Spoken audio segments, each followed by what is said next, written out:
However, this is pretty much in the best place that that kind of problem could happen.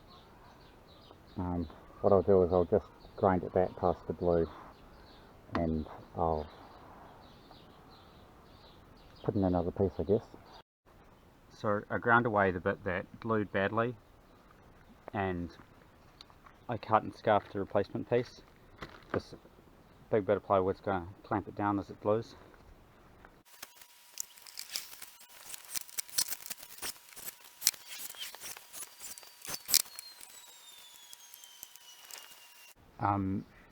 That bit all came down pretty tight. This bit is a bit of a bump, but I can just grind that down. I now need to prepare the inside of the starboard stern, put fiberglass tape on the join, and seal the inside. This is going to be particularly a pain in the butt because reaching into this tiny little bit in here is not going to be fun.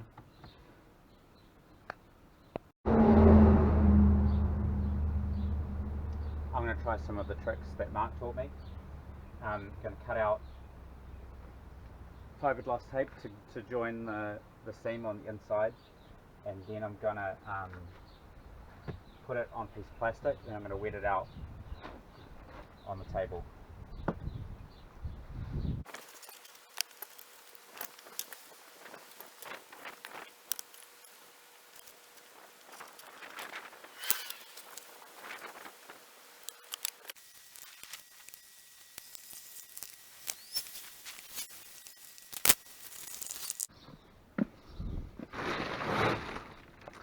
Okay, let's look how the new fiberglass technique has gone.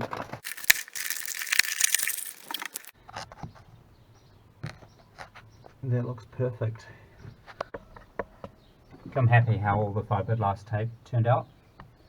I reckon this is probably overkill actually, because the original boat was built with reskin old glue, which needs a much better fit than, is not as strong as epoxy, and then it was taped with polyester, which doesn't stick very well to wood. But epoxy sticks to wood really well, and I've used epoxy glue and then taped it, so it's probably going to be way stronger than before, but I figured I'd tape it because, you know, why not? I don't want to worry about it. Had a bit of a fuck up on this side. I was just bearing the grinding the join smooth, and I found a big gap underneath where it hadn't glued properly, so I ground it all the way back to the solid glue. Luckily I found it because it was quite a big gap, but I'm just going to fill it all with fiberglass, and it'll be, well, it'll be stronger than it would have been, but it will take more time to get it ready. And I found signs of a similar problem on this side. This side lined up a lot better, so hopefully it's not actually as bad, but I'm going to grind it back and find out.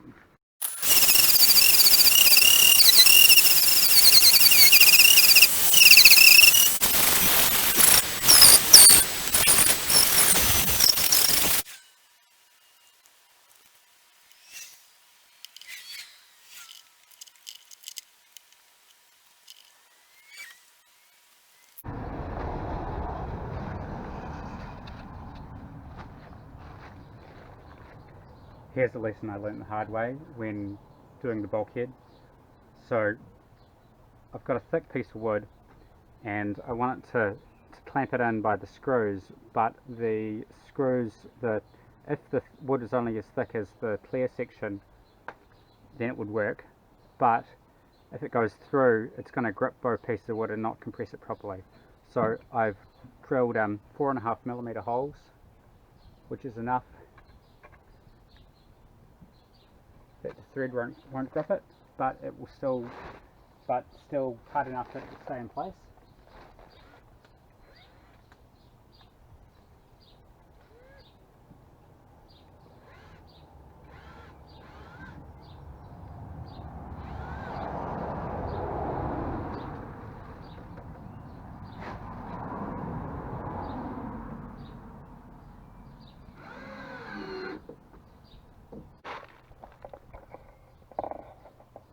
there's a wee gap here on this side.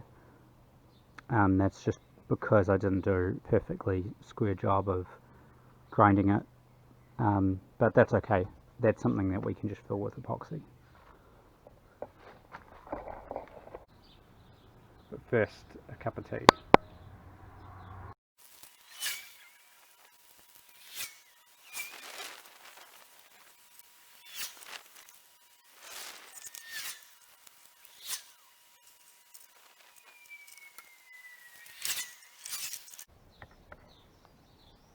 Hello, Tui.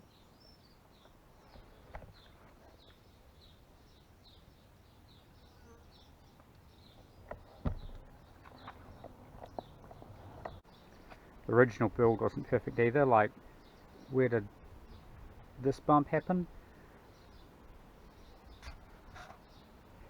But when you're boat building, you know, there's always a point where if you're standing really close, like up close, we can see the brush marks here.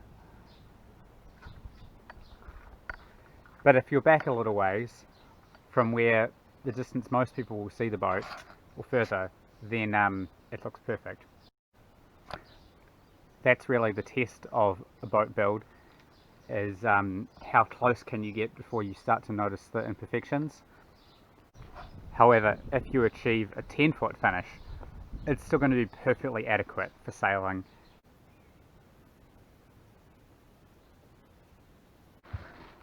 One viewer asked, how accurate does boat building need to be?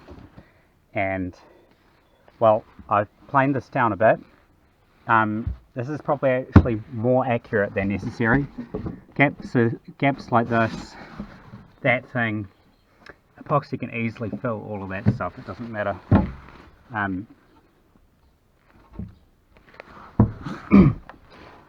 That gap is too big, but that's just sitting up there because I haven't cut the scarf into this piece yet. And the whole process for cutting this was really measure it, cut where I think it will go, cut it out bigger than that. So this line here was where I was originally planning to go. That was the design, and then cut it a bit bigger than that, and then just test fit, plane it back until it definitely fits.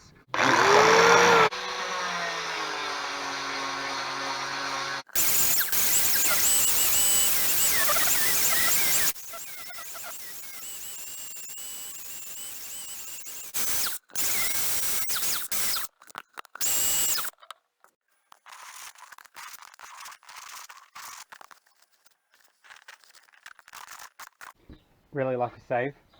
I just realised that I was marking the wrong side for cutting the scarf, but I didn't start grinding it. This is actually the bottom. That's the kind of mistake, if you make, you have to start it, you have to do it again.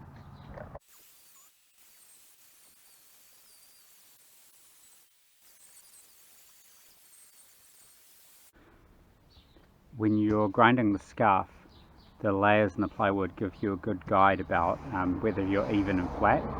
So if the scarf is flat all along, then all of the veneers, the lines between the veneers will be straight as well. You may be wondering, what if it's not a perfect fit?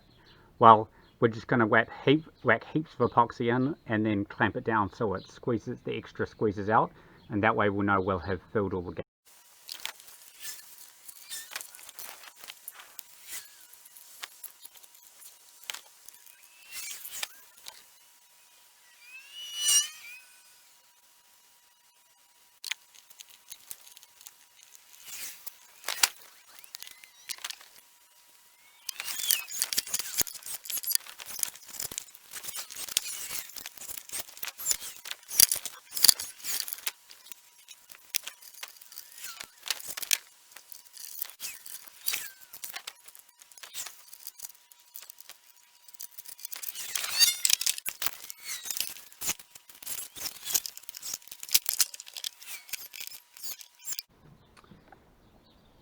Just gluing the curved framing on the starboard stern. I have to do this a little bit differently because I couldn't just trace the shape of the curve. So what I did is I marked 100mm intervals, and measured the same, measured the height at the other end, and then marked them on this end, and then bent the stringer and marked it. Also, I realized that if I use, since if I screw the guide pieces on, then I get 4 more clamps for clamping, and it's going through wood that's going to be cut away, so no problem.